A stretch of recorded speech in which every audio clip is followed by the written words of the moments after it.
protocols. The first, let us understand how the internet structure looks like these days.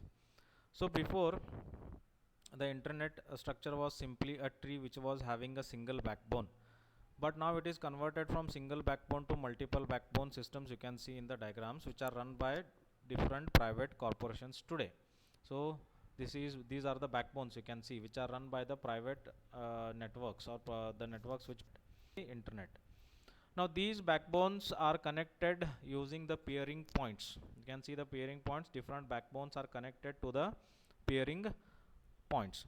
There are several backbones run by the private communication companies that which provide the global connectivity.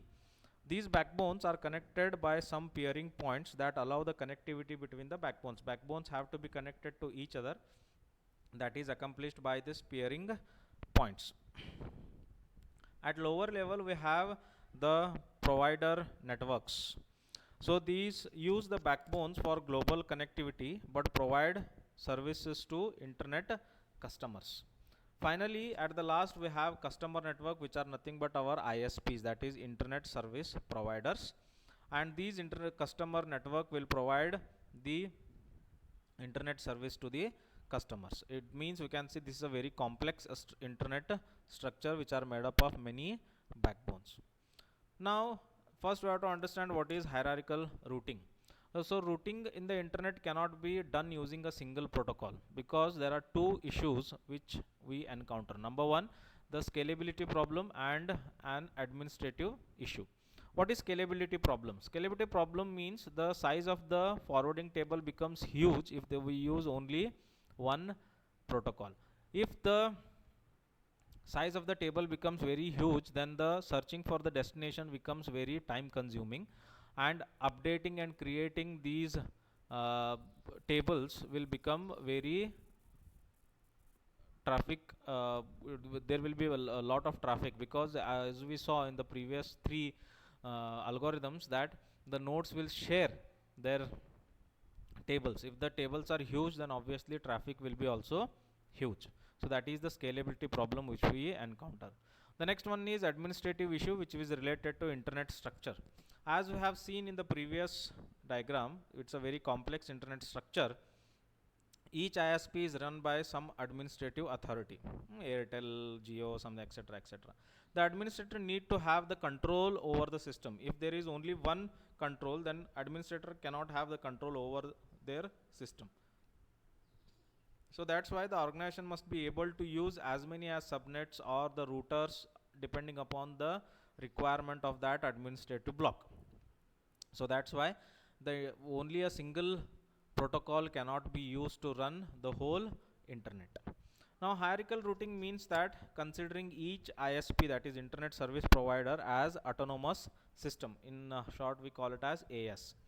Each autonomous system can run its own protocol depending upon the desire or whatever needs it does have. But global internet will run the global protocol to glue these all autonomous systems together, because all have to be glued together, then only there will be one internet, total global internet. The routing protocol run in each AS is referred as inside.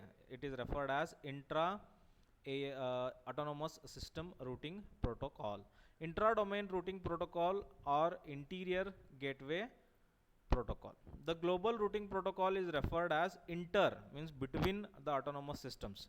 That is inter-domain routing protocol or exterior gateway protocol. If it is interior, then it is interior gateway protocol. If it is exterior, it means between the two autonomous systems, then it is called exterior gateway protocol.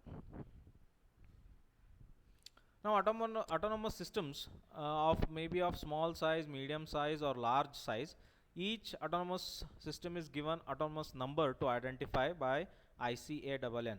Each that autonomous number is a 16-bit unsigned integer that uniquely defines that autonomous system. So it is like an ID card. The autonomous system, however, are not categorized according to their size. They are categorized according to the way they are connected to other autonomous systems. In that, first one is a stub AS. A stub AS has only one connection to another AS, means it can be connected to only one more autonomous system. The data traffic can be either initiated or terminated in the stub autonomous system. The data cannot pass through it. A good example of stub AS is the customer network, which is either the source or the sink of the data. Next is multi-homed AS. A multi-homed AS can have more than one connection to other autonomous system, but it does not allow the data traffic to pass through it.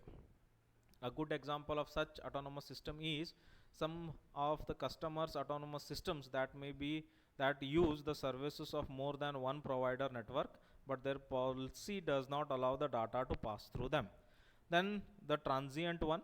A transient autonomous system is connected to more than one other autonomous system and allows the traffic to pass through it. The provider networks and the backbone are the good example for the transient autonomous system. So this is an introduction to unicast.